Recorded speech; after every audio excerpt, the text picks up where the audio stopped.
Get in here before you freeze to death. Ma'am, my man's hurt. Ma'am, aren't you eating? I already ate.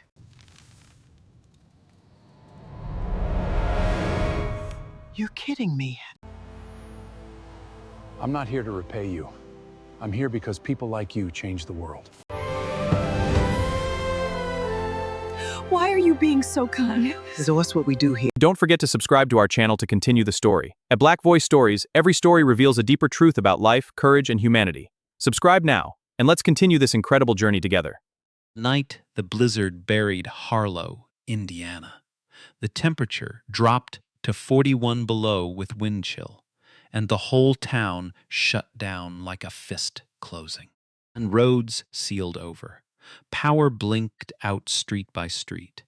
The kind of cold that doesn't ask permission. And on a dead-end stretch called Sycamore Row, a 74-year-old black grandmother heard 3 heavy knocks on her front door at 9:23 in the evening. She didn't hesitate. She walked to it, put her hand on the knob, and opened it. Standing on her porch were 6 men, leather vests, tattoos climbing their necks. Snow packed into every crease of their clothing, like they'd been swallowed by the storm and spat back out. And at the bleeding young man behind him was pressing his forearm against his ribs. His sleeve was dark and wet. Most people in that neighborhood would have locked the deadbolt and stepped away from the window. Eleanor May Dawson opened the door wider and told them to get inside. She had no idea that the man standing at the front of that group was sitting on a net worth that could have bought every house on her street, the next 3 streets over, and still had money left for breakfast. And what he did the next morning, that's the part nobody saw coming. That's the part that changed everything. To understand why it matters, you have to understand who Eleanor was first, and why she had more reasons than most people to keep that door shut. And Harlow, Indiana, population 11,400, sitting 90 minutes south of Indianapolis in the kind of flatland that turns brutal in February. Harlow used to be a manufacturing town. Automotive parts, mostly. If you grew up there in the 70s and 80s, your daddy probably worked a line at one of 3 plants, and your family ate real food and took summer vacations to Lake Monroe. And people had pension plans. People had stability. Then one plant closed in 1994. Another went in 2001. The third downsized down to almost nothing by 2008. And mine. What was left behind looked like a town that had been very carefully drained. Street had a pharmacy, $2 stores, a check cashing place, and a lot of empty storefronts with faded paint where the names of businesses used to be. A kind of town where ambition got described as a character flaw.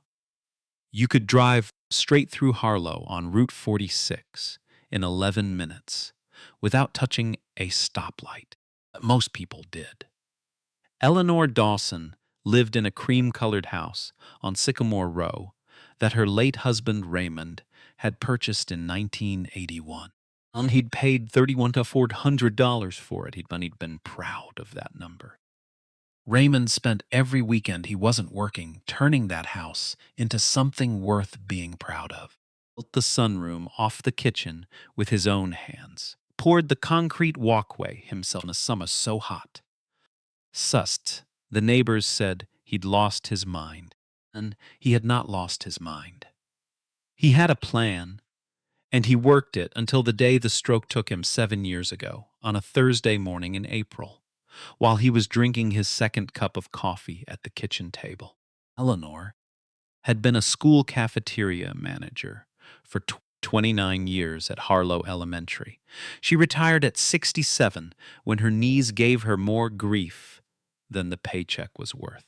Now she lived on a Social Security disbursement of $1,178 a month, a small survivor benefit from Raymond's union pension that came out to $214, and whatever the government classified as enough. It was not enough. The furnace had been running on borrowed time since October. She'd had a repairman out in November who quoted her $1,940 to fix it properly, and she'd paid him $60 to patch it temporarily and told him she'd call when she had the rest. She hadn't called.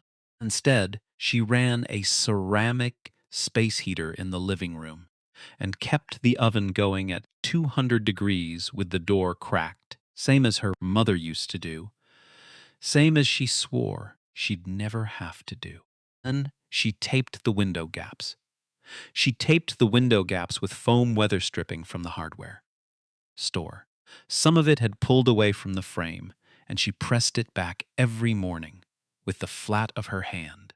The roof above the second bedroom had a soft spot that leaked when the snow melted fast. She kept a blue plastic bin on the floor up there.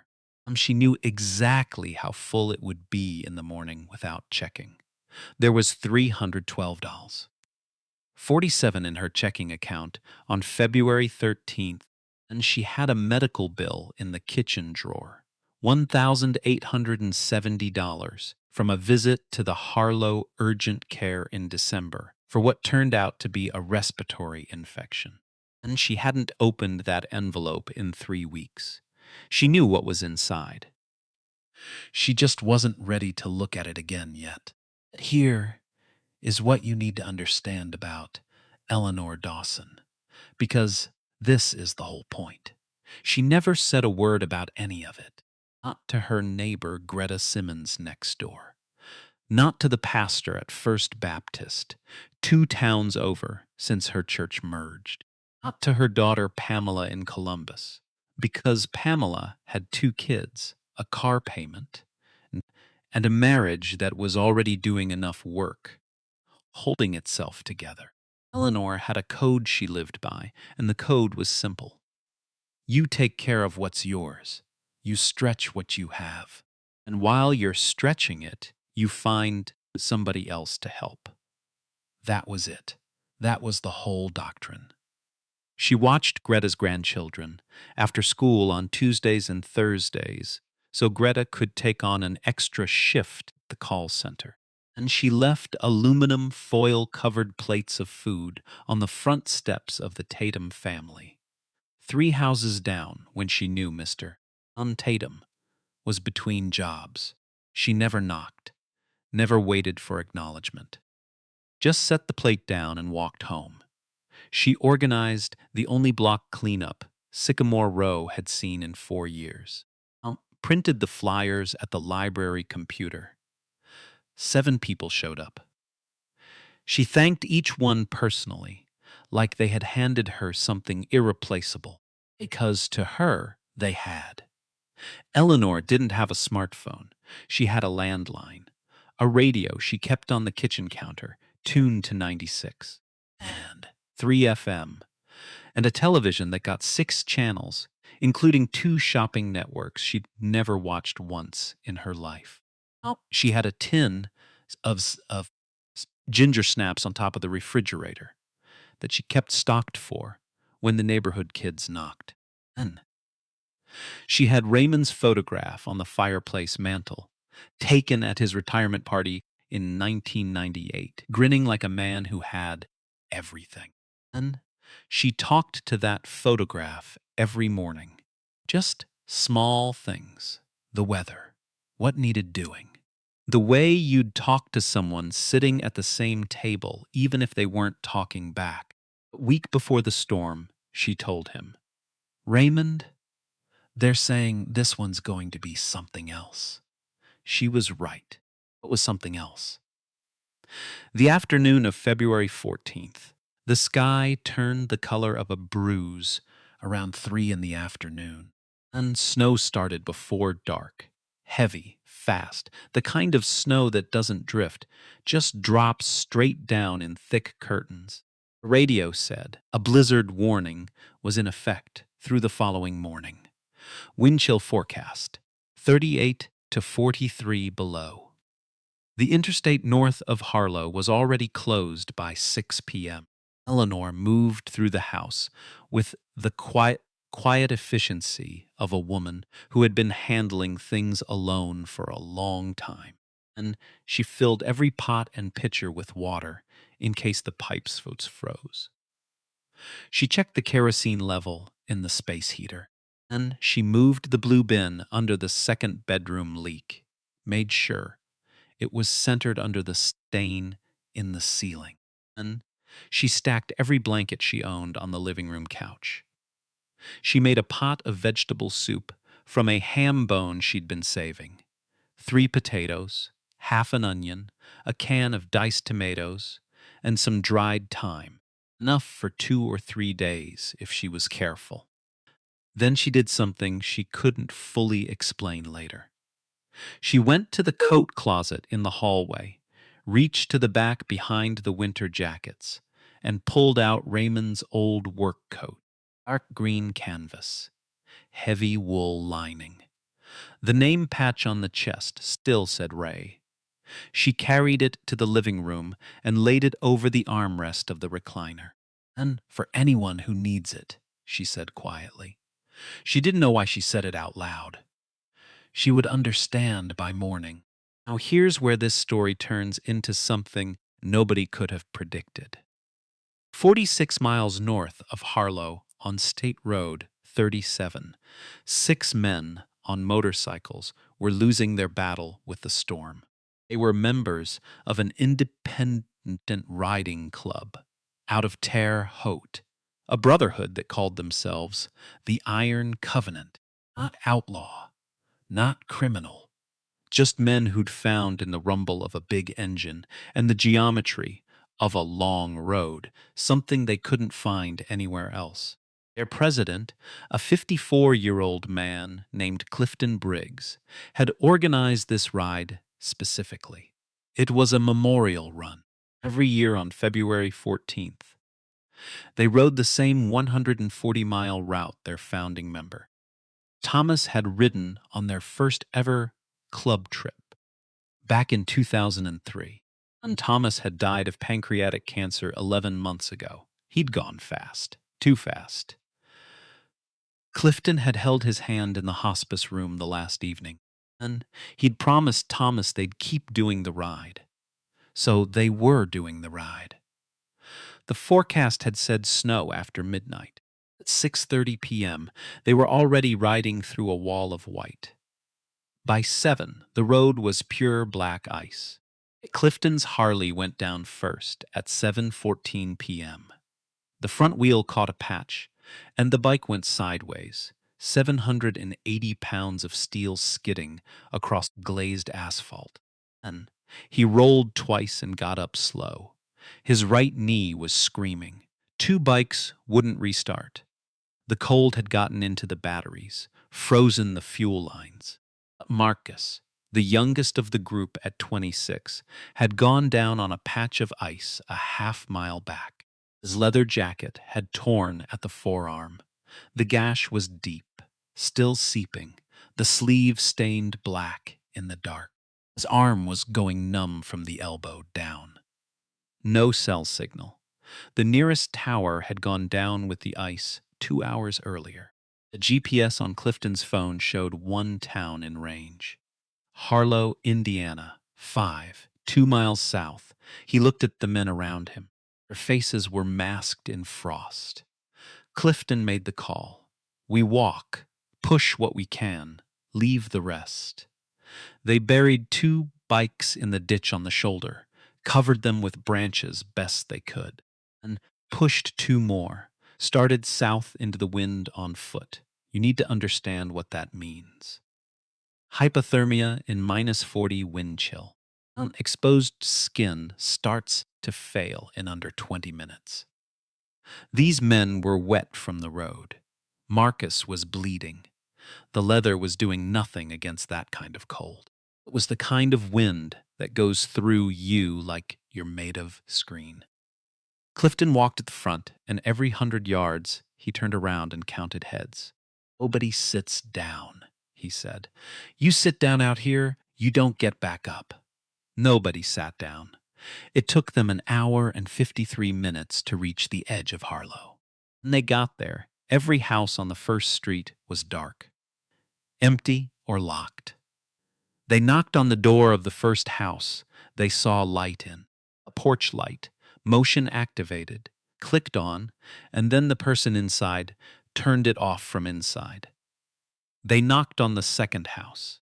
A face appeared in the window curtain for 3 seconds. Then the curtain fell back.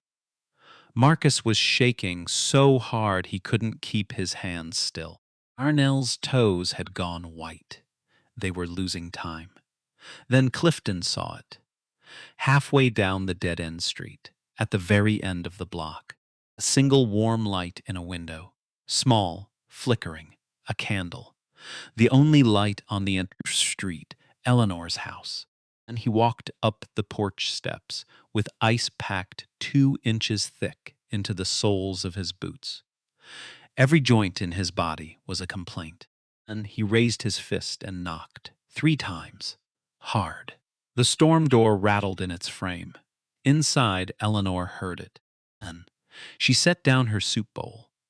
She looked at the door, then at Raymond's photo on the mantel. She picked up the flashlight from the counter, walked slowly to the front door, placed her hand on the knob, breathed in once, and opened it. And what she saw: 6 enormous men. Leather vests with an Iron Covenant patch across the back. Beards, tattoos, snow crusted onto every surface of their clothing, their eyebrows, their eyelashes. One of them was gripping his forearm with his other hand. Sleeve soaked through. 6 white men on a black grandmother's porch, in the dark, in a blizzard. Every story Eleanor had ever heard, every warning, every lesson the world had seen fit to teach her about who she was and who they were. It all stood right there on her porch, in the freezing dark. Clifton looked at her. His voice was barely there. Ma'am, I'm sorry to come to your door like this. We got caught in the storm. My man is hurt. We just need out of the cold. His voice didn't ask. It was too exhausted to ask. It was just the truth, stated as plainly as truth gets. A long pause. The wind screamed down Sycamore Row. Eleanor looked at Clifton's face. She looked at the young man behind him holding his arm. She looked back at Clifton. She opened the door all the way. Get in here, she said. All of you, before you freeze to death on my porch. Move. They moved. 6 men filled Eleanor Dawson's living room the way water fills a jar. There was no empty space left, and snow melted off their boots and pooled on the linoleum in dark, spreading circles. The room smelled like wet leather and cold road and exhaustion. London.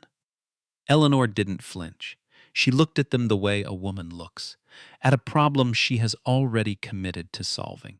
Aunt, sit where you can find room, she said, and someone bring that young man to my kitchen. Marcus was guided to a chair by the older man they called Darnell, and his face had gone the color of old wax. His lips had a blue tinge around the edges that Eleanor recognized and did not like. And she went to the bathroom, came back with Raymond's first aid tin from beneath the sink, white metal box with a red cross, kept stocked through sheer habit. Then she pulled a chair up, sat across from Marcus, took his arm in both hands. He winced hard. She didn't apologize for the pain, and she didn't slow down. And hold still, honey. She cleaned the gash with peroxide from the tin, working carefully. No wasted motion. He hissed through his teeth. She tore strips from the hem of a clean pillowcase and bandaged the arm tight, neat, in even overlapping layers. That will hold until morning, she told him. You need a doctor to look at that. But you're not going to lose it tonight. And she stood and went to work on the next problem. The soup pot on the stove was enough for 2 portions, maybe 3, stretched. She looked at it. She looked at the 6 men in her living room. She did the math without making a face. And she added water. She opened the only remaining can of beans in her pantry. She added a cup of rice and let it absorb and expand. And she pulled out saltines, half a loaf of white bread, a jar of bread and butter pickles. She'd put up herself last August. She served them first, every one of them. Bowls of soup, crackers alongside, bread pulled into pieces. She did not make a bowl for herself. Clifton noticed. "Ma'am, you eating?" "I ate earlier," she said. She had not eaten since noon. Now the cold. These men were wet to the core. Marcus's teeth were chattering, loud enough to hear across the room. Eleanor went through the house and came back with everything warm she owned. And 2 quilts from both beds, the wool blanket from the hall closet, her mother's crocheted afghan from the cedar chest in the bedroom. And she stopped at the recliner, picked up Raymond's green canvas coat, the one she'd placed there hours ago without knowing why. And she walked to Clifton, who was standing by the wall, because there was no room left to sit, and she held the coat out to him. Put this on," she said. "It belonged to my husband, Raymond." Clifton looked at her. He looked at the coat, and he took it without speaking and put it on.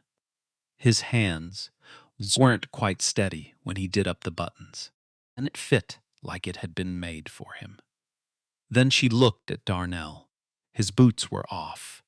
She could see his feet from across the room, and white, the color of early frostbite. She walked over, got down on her knees on that cold linoleum, a 74-year-old woman, and she took his feet between her palms. She rubbed them, slow and firm, working the blood back to the surface. Darnell sat very still and didn't say a word, and his jaw was tight. His eyes were bright. She rubbed until the skin started coming back to pink. Then she pulled off her own wool socks, the ones she was wearing, and put them on his feet. "They're best socks," she said. "The blue ones with the cable knit. Don't go walking off in those." Darnell laughed. Hines.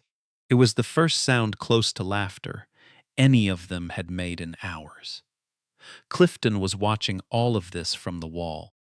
He watched the way you watch something you're trying to memorize.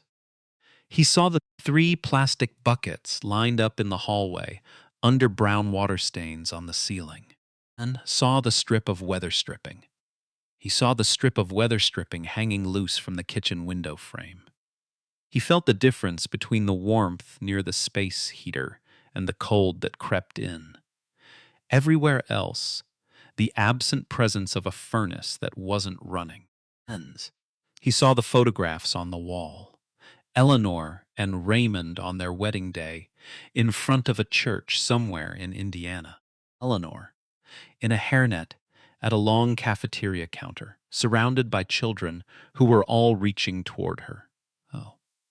He saw the stack of unopened mail on the kitchen counter, with a medical billing return address visible on the top envelope. He saw a small folded paper tucked under one leg of the kitchen table to keep it from rocking. He couldn't read it from where he stood. He didn't think anything of it. Not yet. Eleanor hung the men's vests near the space heater to dry. As she draped Clifton's vest over a chair, she looked at the back patch. Iron Covenant. Below it, a smaller patch, a design she didn't immediately recognize.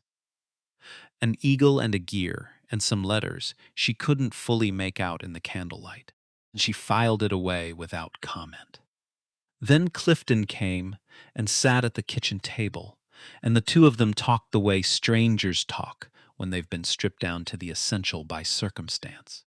He told her about Thomas, about the memorial ride, about the promise he'd made in the hospice room. Eleanor listened, the way she always listened, completely.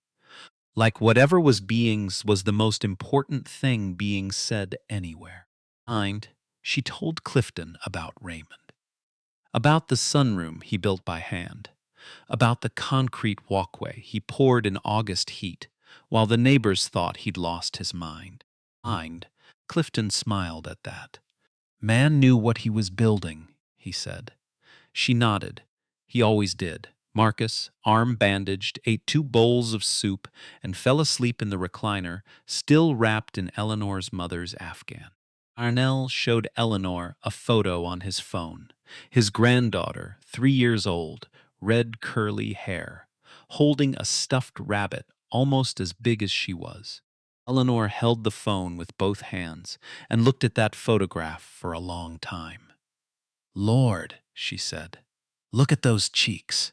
Another man, Vic, talked about his mother in Evansville, lived alone since his dad passed. He called every Sunday at 6 p.m. without fail.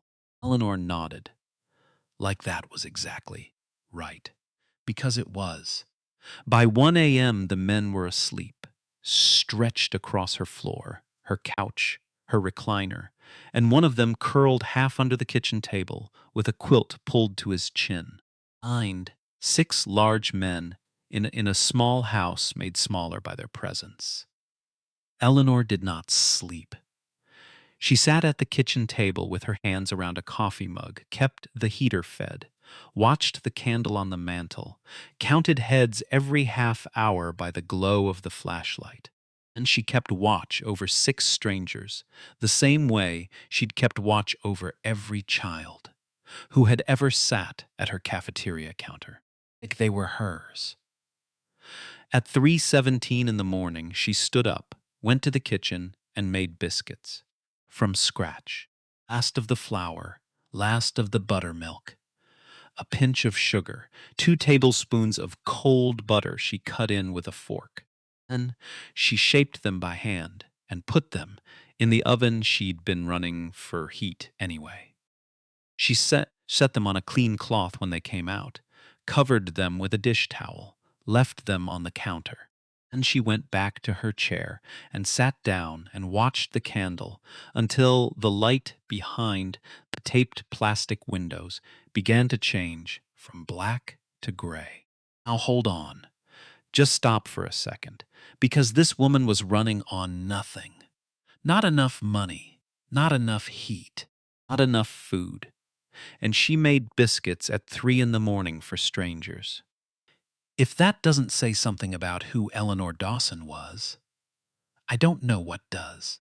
But what happened when Clifton woke up? That's where this story breaks wide open. Morning came gold and still. The storm had passed in the night. 2 feet of snow on the ground and a sky so clean and blue, it looked like an apology. Men woke one by one, slow, stiff, blinking, and then they smelled it. Coffee. Eleanor's last can of Maxwell House and the biscuits. Warm and golden, on a plate on the counter next to a jar of strawberry preserves. She'd put up herself in June. 6 men crammed around a kitchen table that seated 4. Elbows touching, knees against the wall.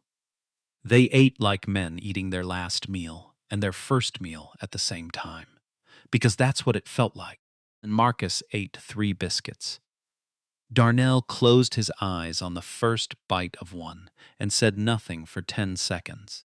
Dick looked at the biscuit in his hand and then at Eleanor and said, "Ma'am, where did you come from?" She laughed. "Harlow, Indiana," she said. "Same as you tonight." When the plates were empty, Clifton pushed back from the table. Then he reached into the inside pocket of his vest, dry now from the heater, and brought out a folded envelope. Then he set it on the table. Eleanor could see it was thick. He slid it across to her. "That's $2,000, he said quietly. "And for last night, for everything you did, please." Eleanor looked at the envelope. She did not touch it. She pushed it back across the table with 2 fingers, slow and even. "Put that away," she said. "Not unkind, just absolute. I didn't help you because I wanted something. I helped you because you needed help. That's the whole story." The room went quiet. Clifton stared at her. He blinked once and looked away for a moment. The kind of man who would not let anyone see what was happening behind his eyes. He picked the envelope back up and put it in his pocket, and he pulled something else out. A small leather notebook. Dark, with gilded page edges. The kind of thing that didn't belong in a work vest. And he opened it to a clean page. "May I have your name, ma'am?" she told him. He wrote it down carefully. "Your address?" She smiled. "Honey, you don't owe me a single thing." "I know," he said. "Humor me." She gave it to him. They wrote it down and closed the notebook and tucked it away. Before they left, the men did things without being asked. 2 of them cleared snow from her porch and the walkway Raymond had poured. Clifton found the bag of ice melt on the side of the house and salted everything down. Arnell noticed the storm door hinge was cracked at the top bracket.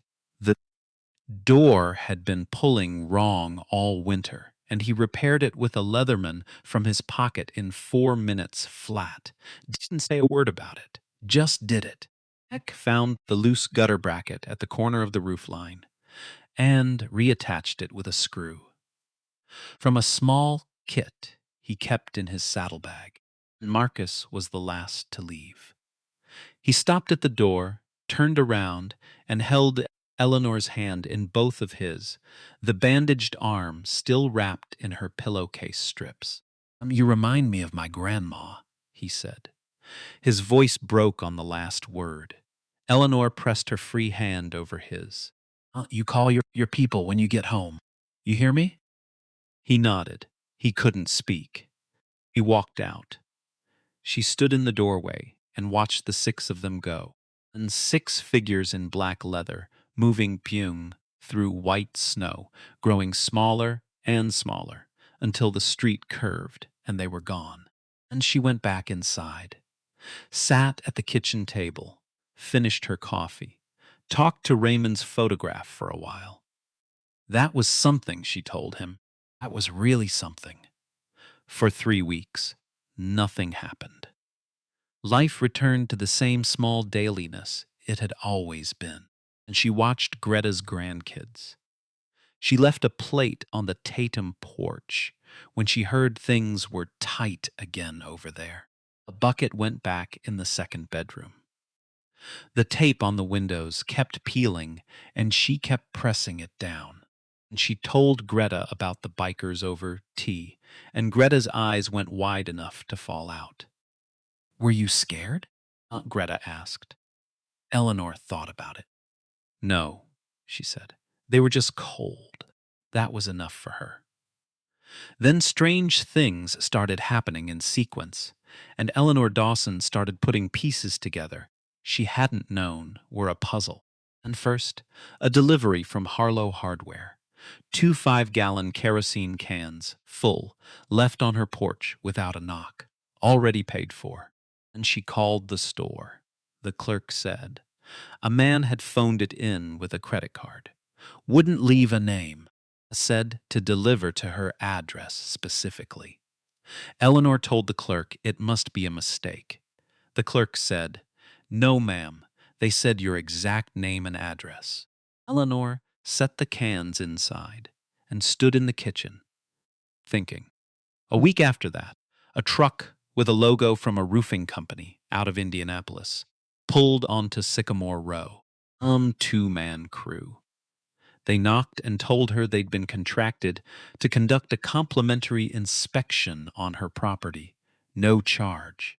Eleanor stood in the door with her arms folded. Contracted by who? The foreman checked his clipboard.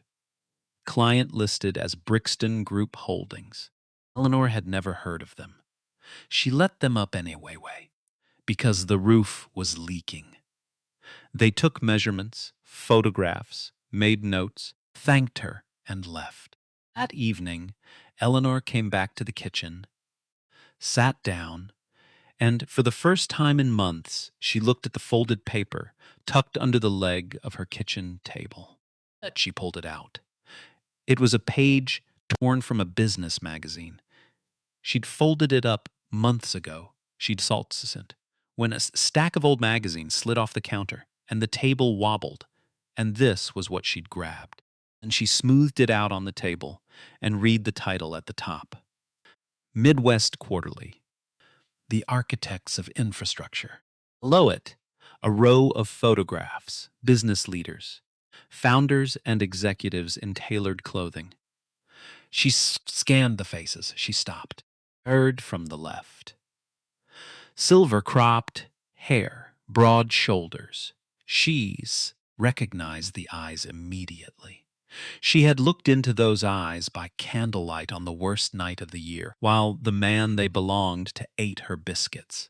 The caption read, Clifton Briggs, founder and CEO, Brixton Group Holdings, Commercial Infrastructure and Logistics, based in Indianapolis.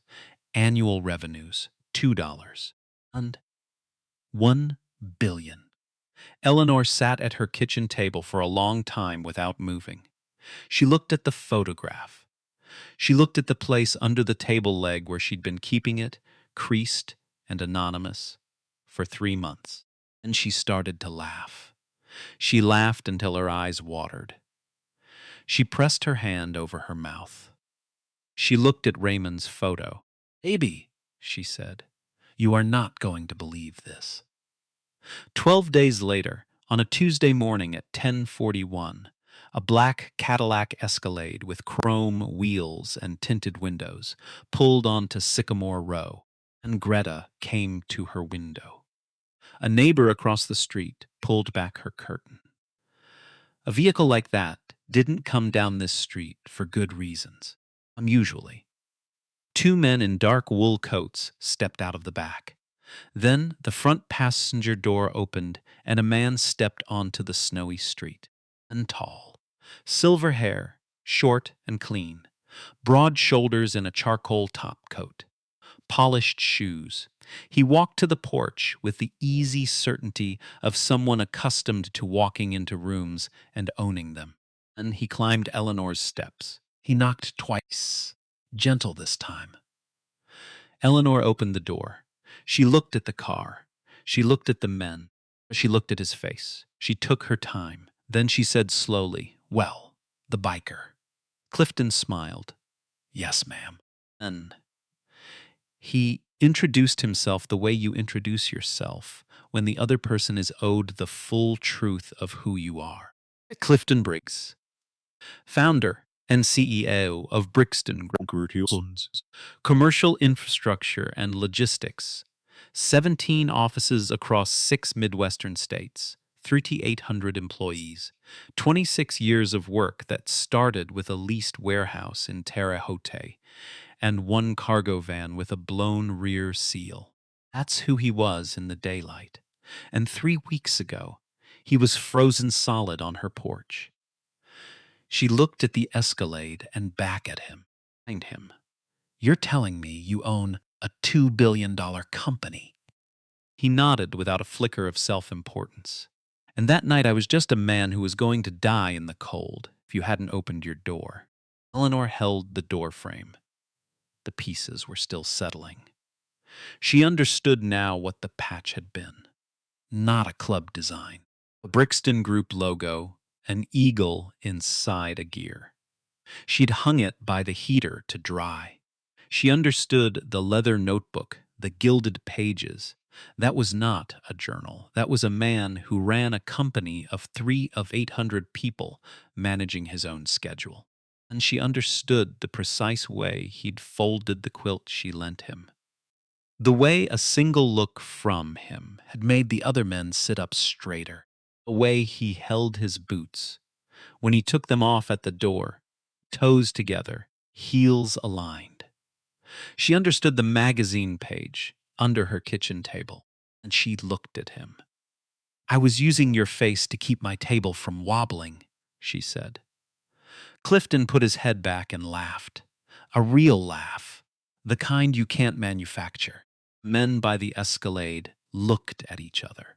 The ice broke completely. Come in, Eleanor said. He sat down at her kitchen table. Same chair, same spot where he'd eaten her biscuits in Raymond's coat. And he looked around the room. The buckets, the windows. The heater doing the work a furnace wasn't. He took a breath. Miss Dawson, he said. I've been in rooms with people who had every resource in the world, and most of them wouldn't have opened that door. And he paused. You had every reason on earth not to. Every single one. She started to say something. He held up a hand gently. Please, let me finish. I've thought about that night every day since. Not the cold. Not the storm. You. The way you moved through that house, taking care of strangers who had nothing to offer you. The way you gave away the last of what you had without making us feel like it cost you anything. Then he leaned forward. That's not a small thing. That's a rare thing. He opened his coat and produced a folder, and he set it on the table between them. I want to do something. Not as payment. You were clear about that, and I heard you.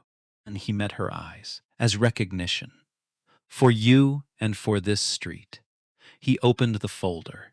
I need you to hear all of it before you say anything. Oh, can you do that? Eleanor folded her hands on the table and nodded. Clifton turned to the first page. This house. Then he gestured at the ceiling, the windows, the corner where the heater sat. Brixton Foundation is going to do a full renovation. New roof, new furnace installed properly. Updated electrical, new plumbing where it needs it. Insulation, double-paned windows, the works. Eleanor opened her mouth. He held up one finger. Raymond's sunroom stays exactly as he built it. We work around it, but we don't change one board of it. Eleanor closed her mouth. Her chin moved once, just once, and then was still. A second page. I watched you that night. You fed 6 strangers from almost nothing. You left plates on porches. You fed neighborhood kids after school for years. Feeding people is what you do. It's who you are. He turned the page. There's a vacant commercial building on 4th Street, 2 blocks from here. Used to be a garden supply store. Been empty going on 4 years. Brixton Foundation is converting that building into a full community meal program. Commercial kitchen. Seating for 50, open 5 days a week. He looked at her. And you are going to run it. Eleanor stared at him. I'm sorry. Head of operations. Salaried position, $38,400 a year with benefits. You'll have a staff of 6, all hired from this neighborhood. And we fund everything for the first 3 years. Rent, utilities, equipment, food supply. And after that, we transition it to a self-sustaining model with local business partnerships. Eleanor was not speaking. Third, he turned the page. Sycamore Row. Broken sidewalk on the south end. No working streetlights past the corner. And kids with no safe place to be outside. Brixton Foundation is committing a $475,000 block improvement grant specifically for this street. Sidewalk repair, 5 new streetlights, and on the empty lot at the far end of the block, a proper playground. The grant will be managed by a resident board. Local people making local decisions. He looked at her. I'd like you to chair it. Eleanor's hands were flat on the table, and they were not steady. He turned to the last page. This one's personal. His voice changed slightly. Something in it went quieter. Brixton is establishing 2 annual college scholarships, $18,000 each. awarded to graduating seniors at Harlow High who demonstrate sustained community service. And he closed the folder. They'll be named the Raymond and Eleanor Dawson Scholarships. That was when Dawson, a woman who had held it together through everything, leaking roofs and medical bills and cold nights and 11 years of being alone in a house full of the memory of someone she would never stop missing. That was when she simply stopped holding it together. She didn't cry loudly. She didn't fall apart visibly. She went very still.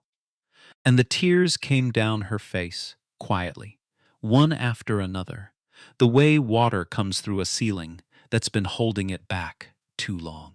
The tears of a woman who had kept every promise, paid every cost, given every warm thing she owned to other people, and never once asked anyone to see her. And someone had finally seen her. Clifton said nothing. He let the silence hold what it needed to hold. After a long time, Eleanor wiped her face with the flat of her hand, pulled a breath all the way down, and looked at him. "And you're telling me those children on this block are going to have a place to run and play?" Clifton nodded. "And someone's going to help them go to college." "Yes, ma'am." She looked at Raymond's photograph for a long time, and she looked back at Clifton. "Can I call the kitchen after Raymond?" Clifton didn't pause for a single beat. "You can call it whatever you want. It's yours." Eleanor Dawson reached across the kitchen table, her small hand, his twice the size, and they shook on it. "And we have a deal," she said, and she smiled, not politely, not for company, all the way with her whole face, the kind of smile that doesn't happen often, but when it does, it rearranges everything around it. Aunt Clifton smiled back. Outside, February sunlight hit the snow on Sycamore Row, and the whole street went bright. 3 months later, construction crews came to Maple Row. Trucks and scaffolding, and workers carrying materials through Eleanor's front door, while she stood on the porch with coffee and watched. The old roof came off in sections, gone, replaced with new shingles, new flashing, new gutters, seamless. The furnace installation took a day and a half.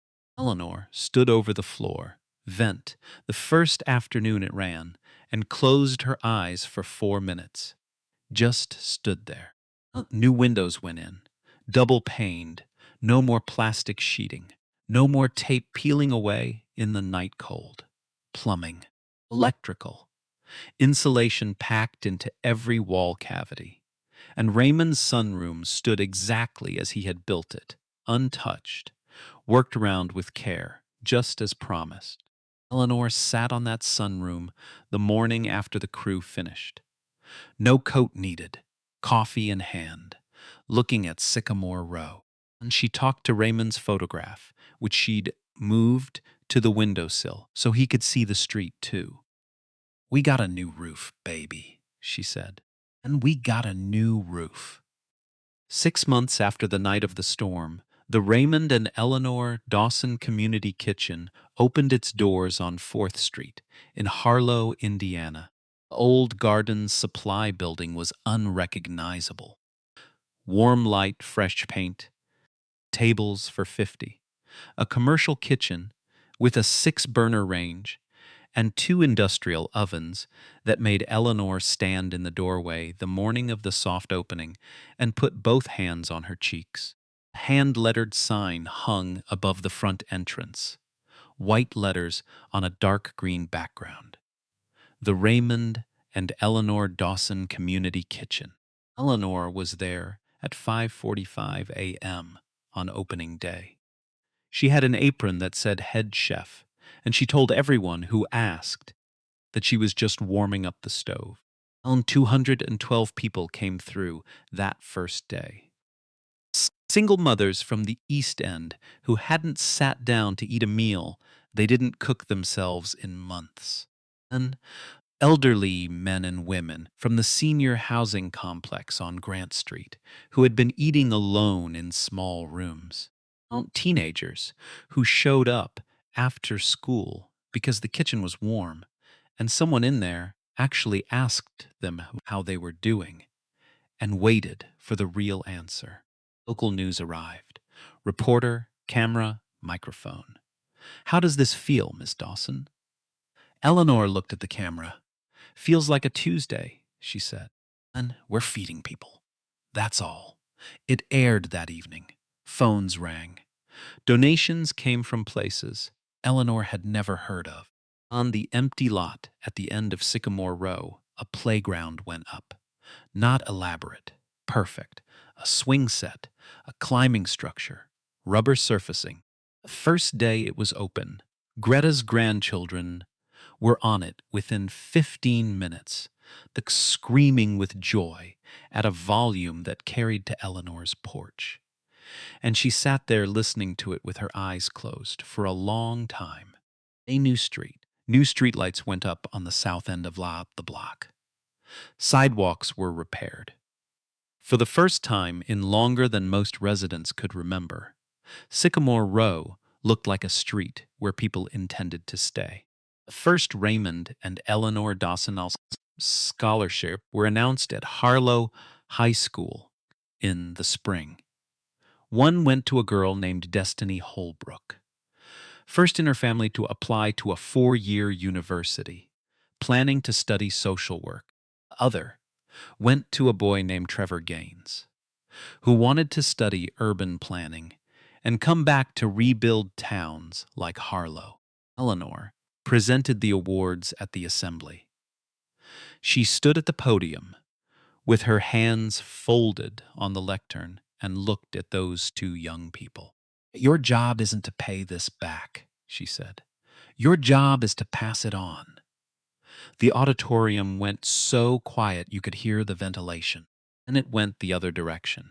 The Iron Covenant came back in April.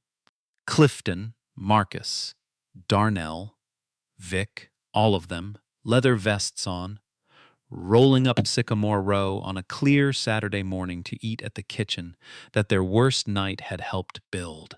They sat at the same table. They ate Eleanor's vegetable soup, same recipe, same ham bone stock, same dried thyme. Marcus took a spoonful and grinned. Better than my grandmother's, he said. Eleanor raised an eyebrow. Don't you let her hear you say that. Darnell brought a photo this time. His granddaughter, 3 years old, red curls, still holding the rabbit. Eleanor held that phone in both hands again and looked at the picture for a long time. A journalist from an Indianapolis paper wrote the story. It moved, it spread. Clifton's company formalized an annual community initiative called Open Door Day. Every February 14th, Brixton employees volunteer at community kitchens and warming shelters across Indiana, all named after one night, one candle in a window, one woman who did not ask whether those men deserved what she was about to give them. Eleanor hated the attention. I didn't do any of this for a camera, she told Greta one evening on the sunroom porch. Greta nodded. I know, she said. That's exactly why the camera came. But here's the moment I need you to sit with. The moment that got me. 1 year after the blizzard. February 14th again. Another storm rolling in from the north. Not as severe, but cold enough, serious as enough to keep most of Harlow indoors. The Raymond and Eleanor Dawson Community Kitchen kept its lights on. Eleanor kept the kitchen open past regular hours that evening. Nobody told her to. Nobody asked. She looked at the weather report at 4 in the afternoon, said someone might need a warm place tonight, and that was the whole decision. And she made a double batch of soup. She stacked blankets near the side door. She put on a full pot of coffee and left it running. Then she turned on every light in the building, so that from the street, in the dark and the snow, the kitchen glowed, and some regulars came through early. Ate, stayed a while, thanked her, headed home before the snow got serious. By 8:30, Eleanor was alone.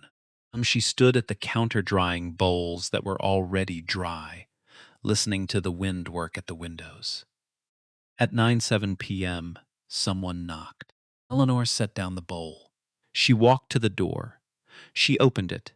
A young woman, mid-20s, dark coat soaked through, a child wrapped in her arms, a boy, maybe 2 years old, his face red and raw from the cold.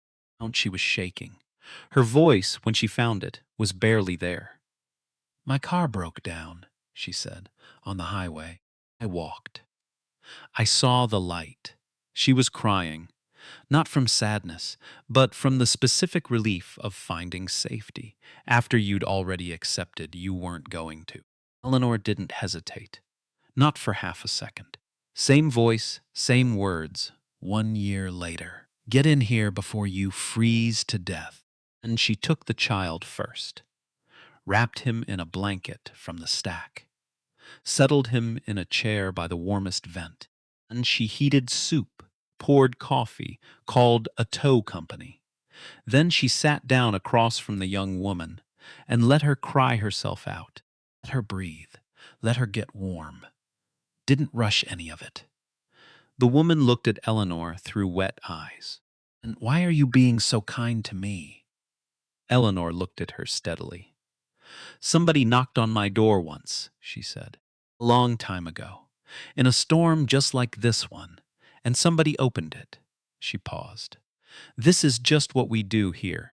Outside, the snow came down. The wind pushed against the glass.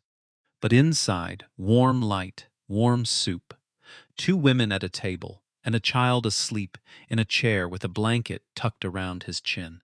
The sign above the door glowed against the dark. The Raymond and Eleanor Dawson Community Kitchen. Eleanor picked up the ladle, and she filled 2 bowls. She set one down in front of the young woman and kept one for herself. They ate together. There are people in this world who give because they have extra. And then there are people like Eleanor Dawson who give because that is simply who they are. And she didn't open that door because she wasn't afraid. She opened it because she was afraid, and she opened it anyway. Mind, she didn't feed those men because she had food to spare. She opened her last cupboard because someone needed feeding.